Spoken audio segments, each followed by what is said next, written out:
国际消息来看，美国总统川普19分别甲罗西亚总统普京，也有乌克兰总统泽伦斯基通电话了后，伊伫社群铺文，讲罗西亚甲乌克兰会随展开停火谈判。俄罗斯甲乌克兰将会随针对停火，甚至结束俄乌战争进行谈判。这是美国总统川普19分别甲俄罗斯总统普京，也个乌克兰总统泽连斯基通电话了，伫正式社群的答文。川普讲，具体条件由俄双方家己去瞧，因为只有因才了解谈判所牵涉甲别人无法度了解的内容。Отметил также, что и Россия выступает за мирное урегулирование украинского кризиса. Мы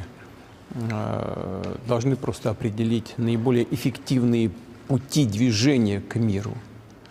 Договорились с президентом Соединенных Штатов о том, что 俄罗斯媒体报道，普京所讲的找到适合各方的妥协方案，无明确的内容，可能无影响外交政治幕僚对此表示，无商定谈判的时间表。川普一日在甲普京通电话之前，先甲泽伦斯基短暂通电话，甲普京讲煞了，结果甲泽伦斯基进行一场联合通话。参加有欧盟委员会主席冯德莱恩、法国、意大利、德国甲芬兰领导人，因那梵蒂冈也表示对主办俄停火谈判有兴趣。泽伦斯基甲川普两边通电话了，重申家己的底线。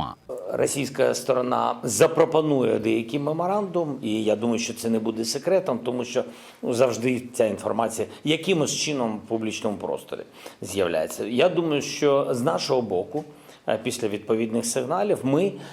отримавши 英国 BBC 报道，川普甲普京2点钟久的谈话，讲话正温和，也无无什么具体承诺，所以现阶段无30天停火，未宣布川普甲普京见面，无详细的最后期限，也无讲因所承诺的谈判是上高阶，也看不出来俄罗斯会对因长期的要求做任何的让步。或许上尾会当讲的，就是和俄双方家己去协商结束战争的条件。华府敢若是伫咧暗示讲，即要无耐性啊，可能放的就歹插。对乌克兰来讲，有可能是灾难性的效果。欧洲领导人依然坚决地支持泽伦斯基，不过若是美国歹出力、歹出钱，可能是挡袂久。